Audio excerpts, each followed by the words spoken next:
Our focus today is on the book of Habakkuk.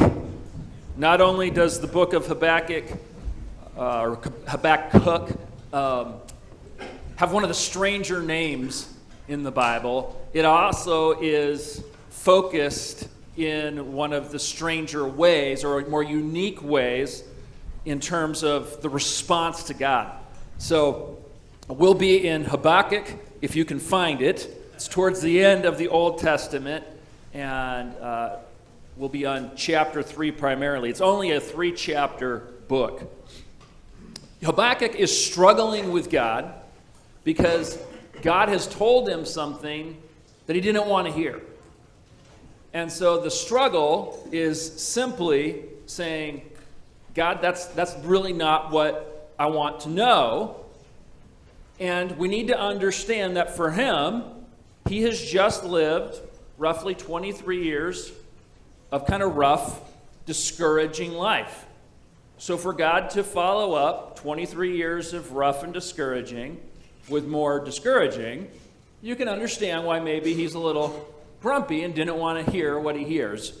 And so it's really important today that we get and understand where he's coming from, and then understand how he responds to God and what God says back to him.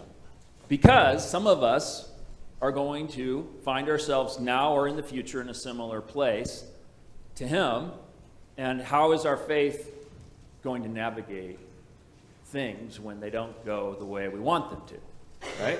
That's a legitimate place and a legitimate struggle that we have. What's also strange to me about Habakkuk is that he simultaneously trusts that God is going to do what he says he's going to do, and disagrees with what God's going to do. So he, on the one hand, shows that he has faith and trust in God, and then on the other hand says, yeah, but I don't like it. And so since I don't like it, now I'm going to struggle with trusting you because it's not good in my view of things. Isn't this just the way we are? Aren't you familiar with that kind of faith? Where you can simultaneously be like, yeah, God, I know you're going to do these things, but at the same time, why are you doing it that way? That's not good. That doesn't make sense to me. And so we often get in this position where we hold God at ransom or to our standard instead of really understanding his and adjusting to him. And so that's where we're at today. And I would just say this, today's message is one I think most of us need to hear pretty often, but it's one that most of us want to learn very infrequently. Right? So we need to hear it pretty frequently, but we really don't have to learn it very often because we don't want to have to be in this place that he is in. So the question I want to ask that I think is a legitimate question for all of us is, can my faith handle bad news? Can my faith handle bad news? And that can look a lot of different ways, I understand. But in Nehemiah's case, it was bad news that was coming, and he was discouraged. You know, there are some things we don't know about ourselves until we experience them. Isn't that true? Like, you can hear that a splinter under your fingernail really hurts. And then you get one, and it's amazing how something so small can demand so much attention. Right? There are things in life that we experience that when we experience them, all of a sudden we're like, oh, that's a little harder than it sounds. And certainly that is true with a lot of life. Can my faith handle bad news? We'll say yes until we get a certain kind of bad news, right? And then something happens or something's coming and it's all of a sudden game on. It's a lot more of a struggle to trust God, to understand the way they're going. You know, I mean, I thought that the bacon-flavored shake was a good idea. Turns out, I did not like that. So, Habakkuk, the book of Habakkuk, and catch this, I'm starting at chapter 1 just to get the on-ramp, okay, before we chapter 3. So, the book starts this way. The oracle that Habakkuk the prophet saw. O Lord, how long shall I cry for help, and you will not hear?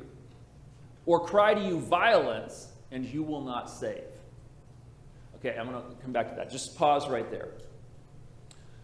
Habakkuk here, at the beginning, seems to be reflecting on his experience in life.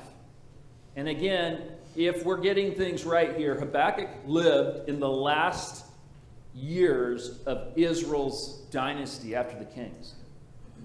And so King Josiah came along and led reform for about 31 years, and there was kind of this like surge of positive and hope.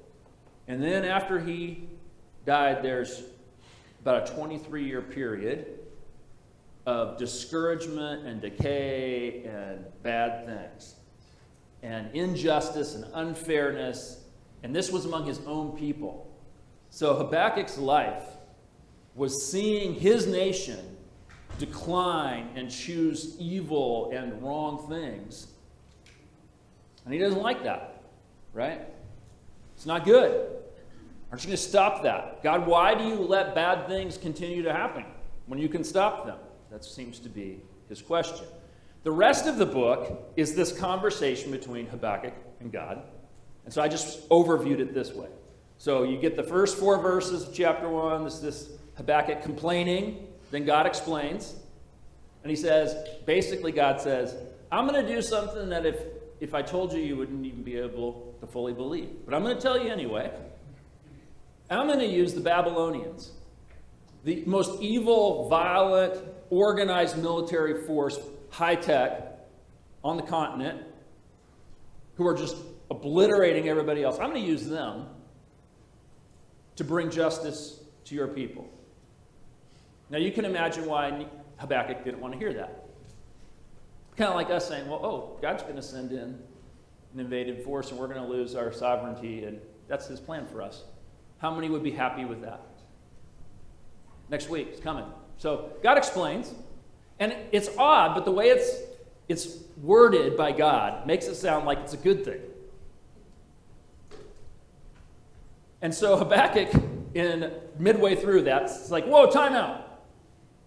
Can I ask why you want to use somebody worse than us to bring justice? That seems like a bad idea. How's that going to make things right? You're going to take a bad thing and make it worse. It's kind of where he comes from. And then God gives some details. And God explains in chapter 2 how, I'm going to do it this way, but guess what? Not only am I going to take care of Israel, I'm going to bring this back around on the Babylonians too. They're not going to get off. I'm going to bring justice to them as well. And then you get chapter 3, Habakkuk praying and singing.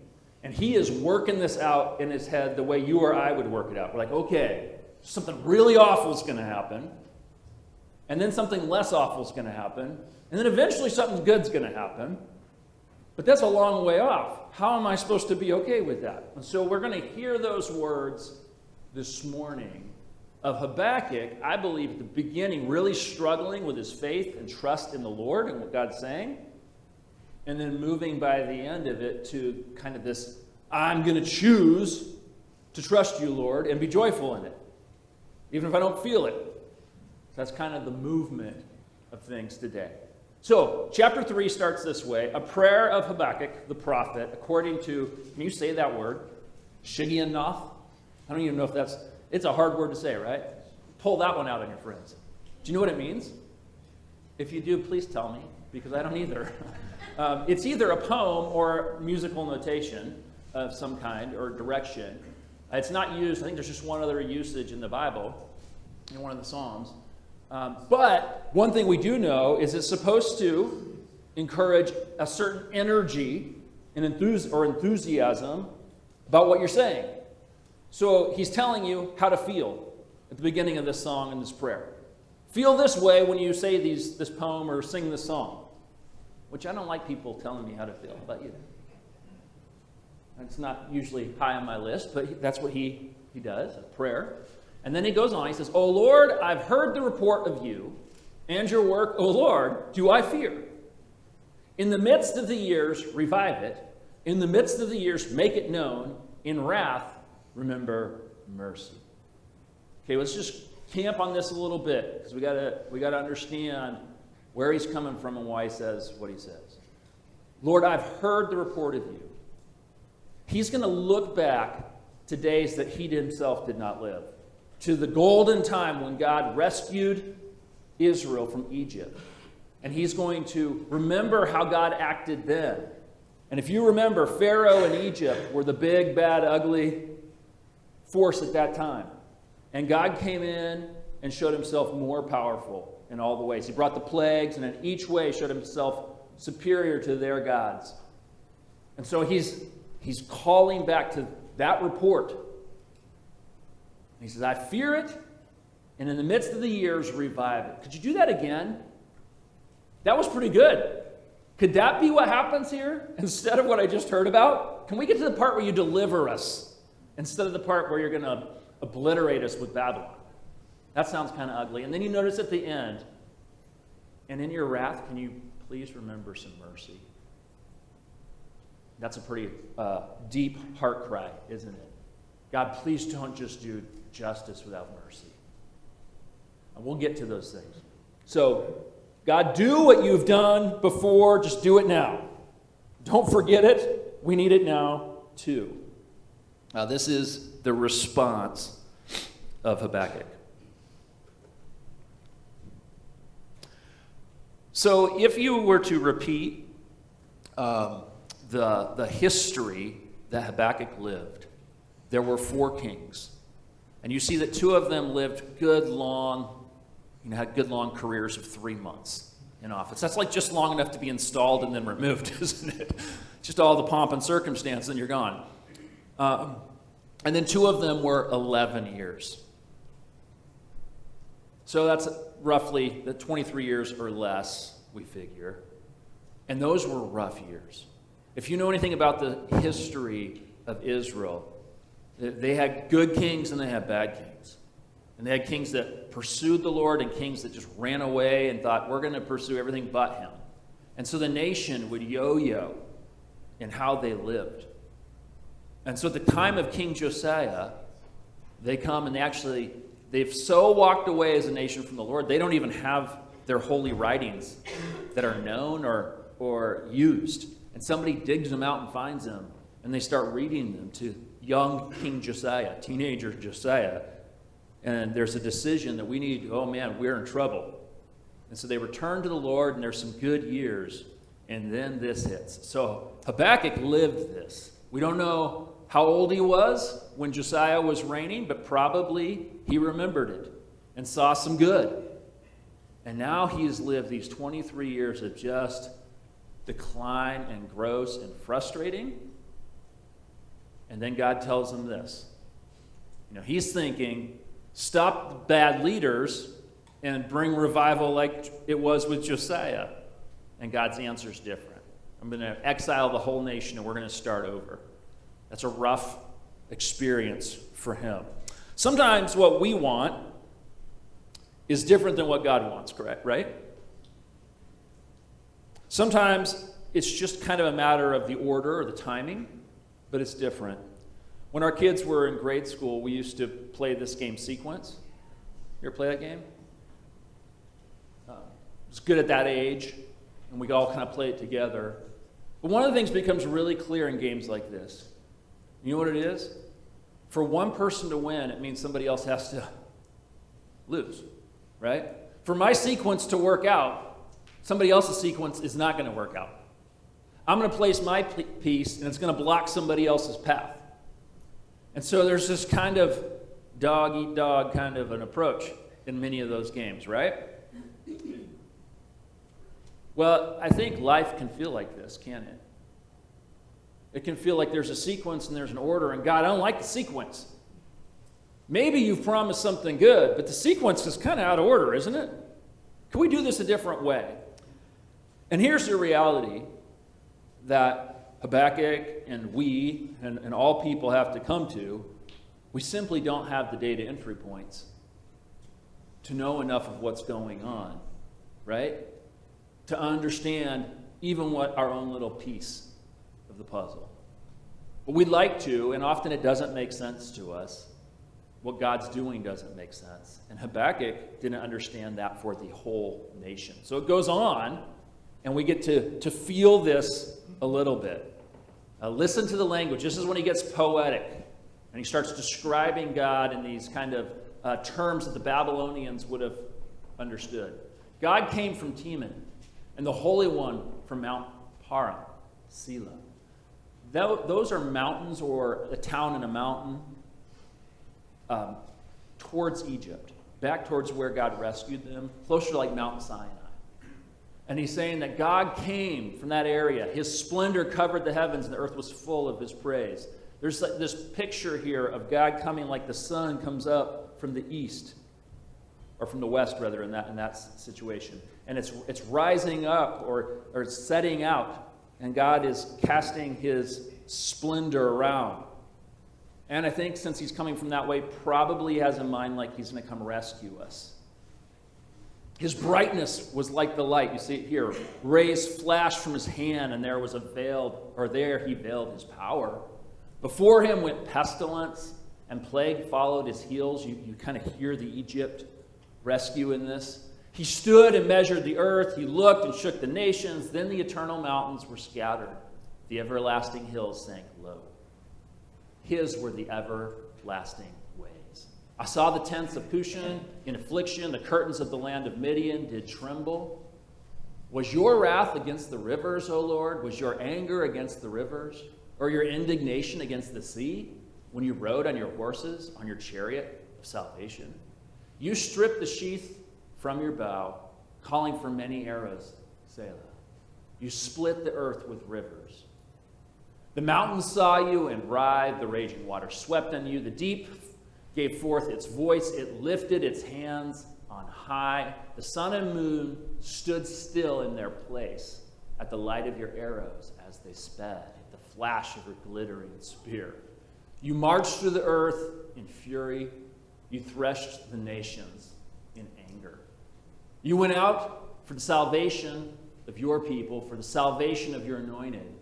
You crushed the head of the house of the wicked, laying him bare from thigh to neck. So this is kind of graphic in its description, isn't it? You pierced with his own arrows the heads of his warriors, who came like a whirlwind to scatter me, rejoicing as if to devour the poor in secret.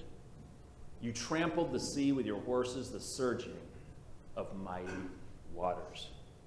So in this section, I think he's looking back and he's describing what he knew was true of God in the past and ways God had acted. And he's saying, be who you are. Show up the way that you have. I'm not asking for anything new. Can we just do the old thing again? God, please? That'd be okay. Show up in your power and in your might, because that is so important to me. So he describes it this way, like the rising sun, lightning, a plague, an earthquake, a warrior on a horse with a bow, and then later with a spear, flash floods, a tornado. He's using all of these pictures and all this imagery, talk about the power of God to intervene. You know what he's thinking? He's heard all the reports of Babylonia. He knows their technology and the way that they come in and were just brutal to people. And he's like, whoa, we are going to need some heavy artillery to handle that. So God, can you show up this way? Can you display these traits? Because those are the traits we're going to need if that's what we're going to do. And so he's describing things in that kind of way. What a picture is painted there. What an advanced kind of thing he's anticipating.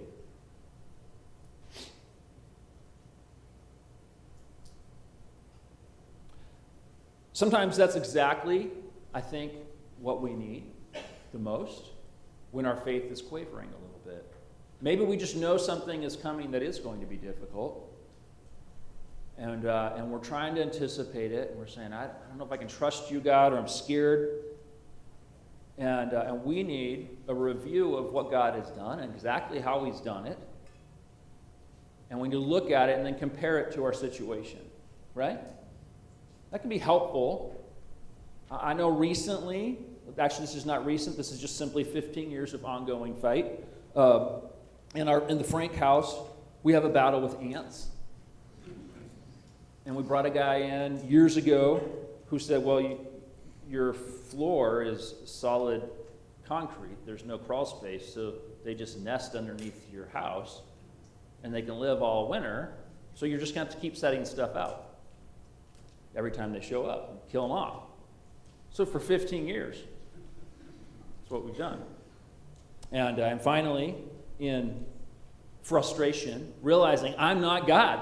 Like, I don't have these traits, this power to just obliterate the ants. I made a concoction of borax and sugar and peanut butter, a little honey drizzled on, in like a jar that looks like one of those cocktails they throw, for bombs.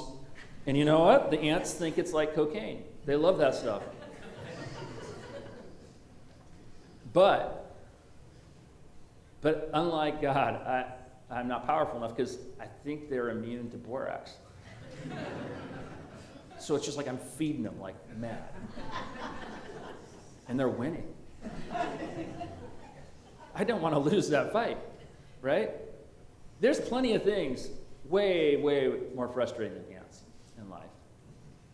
I know most of us question God for things that are already happening or have happened, right? We got a bum body that's not working quite right, and we're frustrated. God, why is this? We experience something terrible. A loved one passes unexpectedly. There are hard things that we question God for. But this is a scenario where you just know bad is coming. And it's overwhelming a person. And it seems to me that what was helpful to Habakkuk probably would be helpful to us. And that would be that our God's got it. He can do it. He's powerful enough to match up to anything that's out there. So we get that, and then we roll into this last section. And it says, I hear and my body trembles. Here's where his really gut-wrenching response comes out. And this is probably where we're just going to have to feel this. I hear and my body trembles. My lips quiver at the sound. Rottenness enters into my bones. My legs tremble beneath me. Yet I will quietly wait for the day of the trouble to come upon people who invade us. That doesn't really sound like raging confidence and faith, does it? Here's the reality. Again, we can say we're ready for something until we're facing something really hard. And then when something really difficult hits, and you can repeat this type of phrasing, my body's trembling, my lips are quivering, rottenness is entering my bones, simply because of something that's entered my brain, an idea of something that's coming. That's pretty intense.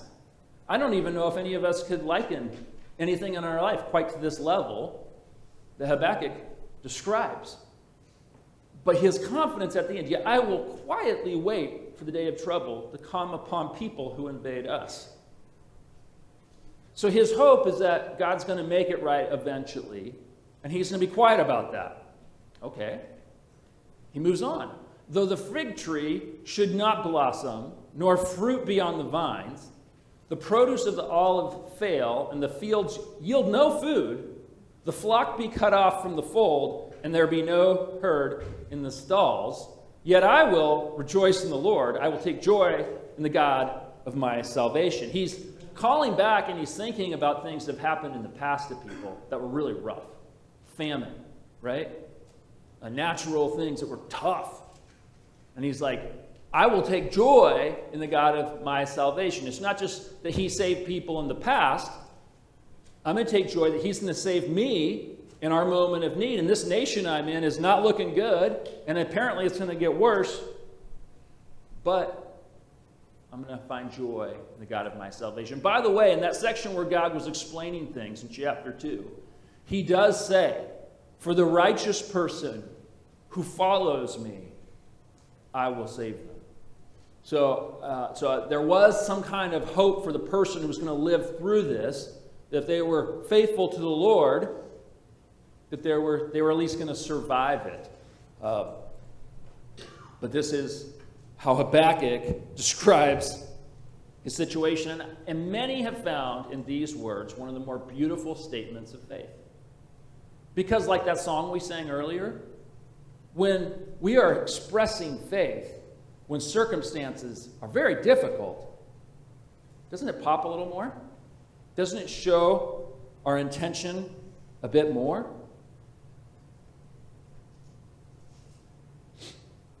When the food is gone, when things are dark and dim and bad, I will praise you right then. So let's ask this question. Oh, we need to read the last verse, and then I'll ask it. It says, God the Lord is my strength. He makes my feet like the deer's. He makes me tread on my high places. To the choir master with string instruments. So my question is this. Does our praise mean more to God when it's in the face of evil? When it's the praise of struggling faith? Of choice faith? I don't know, maybe it does. Certainly, God appreciates when we're humble and when we trust Him, even against circumstances and what other people are doing. So I'll rejoice and be happy, not because of the bad things, but because of God. You know, there's a whole argument for God that's like the greatest conceivable being. And so the argument philosophically is that since I can conceive of a being, an entity, that is great and always good and perfect, then there must be a reality that that being could exist. And I know that may sound hokey to you, but that's actually philosophically, it's a pretty good argument. It's kind of what he's about here. He is praising God because he's choosing to think about the good of God, not the ugly things that are coming. God is sovereign. He's in control. And his strength will be Habakkuk's strength and joy as well. I don't think those are empty words for him. Anyone who has walked through the struggle of faith and come out to where they can be confident like him would have to agree that's not an easy thing to just get to.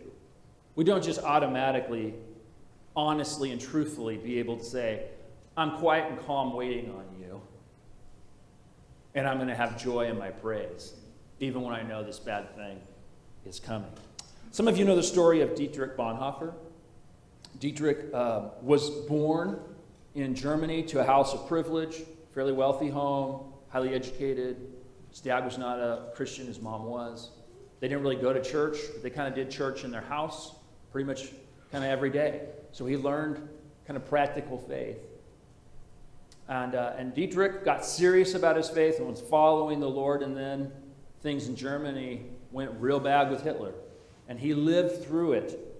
And you'd have to say that his faith shone brighter in the face of evil. It was a faith that displayed itself best through the hard time. When we're tried, we have an opportunity, don't we? But that doesn't make it easy, and there's some comfort here that Habakkuk's first response is not good. So when you find out bad things, you can claim the Habakkuk. Well, I'm just pulling the Habakkuk. My first response is I don't like this. Please, God, can you balance your wrath with some mercy? You remember when he said that? Can there be some of both? How do I do when I'm faced with things that I don't want to hear? So I just want to wrap this with two kind of extended things to think about and take home. The first is this, is that this idea of faith and our faith being this choice in God and yielding to his sequence, not ours. That's hard to do. When the sequence seems out of order, God, what are you doing? Why would you allow it this way? Can I have faith to trust him in his sequence instead of mine? I think that's such an important thing. Or maybe I can say it more simply. Does everything have to go my way for me to trust God? For me to display my faith? For me to be okay with God? Do I kind of have an internal rating system of God? It's like a performance rating. Well, kind of working out today, but getting about as much as I give. As long as I determine that he's doing the things he should be, God and I are cool. So I hold our relationship kind of in a limbo based on his performance. And it rises or falls based on my assessment. I know that sounds ridiculous, but I think in subtle ways we can get there pretty quick, can't we? God, you didn't measure up. You didn't do it the right way. Habakkuk pushes us in a very different direction, doesn't it? It pushes us to say, okay, God might do some things I don't like for some reasons I don't even fully understand. But he does make promises to us. And like his claim of God, could you have mercy along with your wrath? I think it's okay for us to ask that. And that's the second thing I want to talk about. And that's simply that mercy and justice are not like a confluence of rivers. You know what confluence is? Where two rivers join. And so you have a mixing of the two rivers. Or an estuary where fresh water pours into the ocean and it mixes with salt water. And there's a blending of the two. A lot of people think that God's mercy and his justice function that way, like they are a balancing tactic. He's just, and then in response to balance out his justice, he has mercy. I don't think that the Bible describes it in those ways, or that's an accurate way theologically to think of God. God is both merciful and just at the same time. They're actually complementary pieces, not blended pieces. It's very important. Justice and mercy are not incompatible. So I would say this: justice is kind of like the doling out of punishment for wrong things someone has done. The doling out of punishment for wrong things someone has done. Mercy is compassion, a response, or compassionate response to someone who either has done something wrong or who is helpless and are unable to help themselves. And so in the Bible, we don't find that mercy dismisses justice. Here's why this is important. Because almost every other description of God, and almost all human descriptions of mercy and justice, would say, well, to be merciful, I have to change the rule. So basically, I'm in position to be merciful, so I'll just scrub that requirement or that rule and say, you get to go through the line. Because I choose to, because I'm in a position of power. Most gods, most pictures of other systems have that kind of approach to justice and mercy. I can just choose, or you can offer me something that entices me to let you skip the justice. But the Bible just doesn't present it that way, because God's justice isn't just dismissed, is it? In the Bible, what we find is that God himself says, yeah, you can't do it. My mercy means I need to help fix this problem. So he sends Jesus, doesn't he? So that the justice can be doled out and he can be merciful at the same time. Isn't that good? Our God is both merciful and just. It's the way he's always worked, and we find it through Christ in the clearest way. That this problem of justice and mercy, God can make both true, because, again, it's not just an intermixing of the two or a blending of the two. The two work together always. God's always both. He's not going to stop being just to be merciful, nor is he going to not be merciful because he's just.